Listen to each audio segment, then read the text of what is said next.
Morning. Welcome back into Wake Up America. Special Counsel John Durham set to testify publicly this morning before the Judiciary Committee at 9 a.m. Eastern Time, so less than an hour from now, about corruption inside the FBI. We're getting to that in just a moment. But first, the other big story of the day, Hunter Biden taking a plea deal slapped with federal tax and gun crime charges. Joining us now is former acting Attorney General Matthew Whitaker. Sir, thanks for joining us. So is this really a case closed for Hunter Biden? Well, that's an interesting question. You know, on the one hand, Hunter Biden's team has said that this resolves all the charges, all the investigation, all the money laundering, all the corrupt foreign influence, and everything else that he has participated in.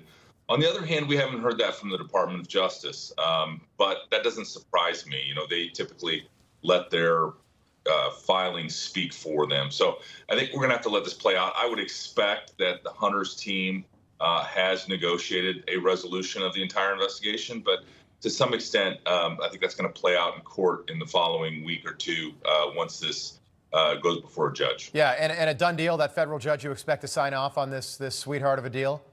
I don't know. If I'm a federal judge, I would look at this and I would be a little concerned because, you know, the federal system is supposed to be the same justice for defendants with the same charges. And, you know, having been a U.S. attorney for 5.5 years, having charged people, having looked at plea agreements, you know, this is an extraordinary departure from DOJ policy and from how business is done. And so I think the federal judge is going to know that. He's going to have previous cases. You mentioned some of them in the earlier segment, but there are many cases. There are many people sitting in federal prison right now that had to plead guilty to these charges and got prison time. Yes, famous and just regular everyday Americans. Yeah. So just quickly, Matt, generally speaking, particularly with this felony gun charge, there is jail time typically attached to something like that. Is that accurate?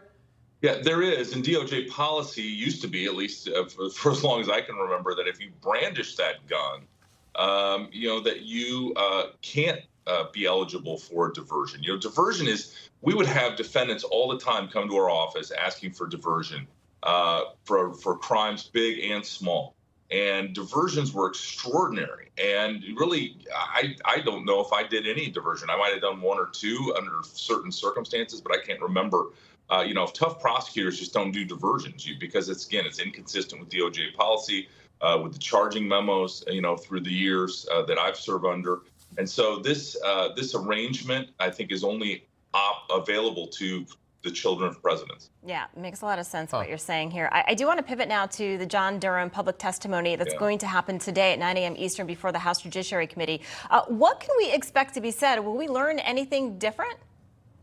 Yeah, I think we can expect two things. I think, one, John Durham should be sharp. This isn't going to be a replay of the Mueller hearing. I think John will answer the questions. I think you'll see the typical, you know, partisan bickering back and forth with the Democrats trying to score their political points and Republicans trying to score their political points. But I think we need to listen very carefully, because what John Durham's going to outline is the most important issue that really surrounds the entire Crossfire Hurricane / Mueller investigation. And that is that there was no predication to open this investigation.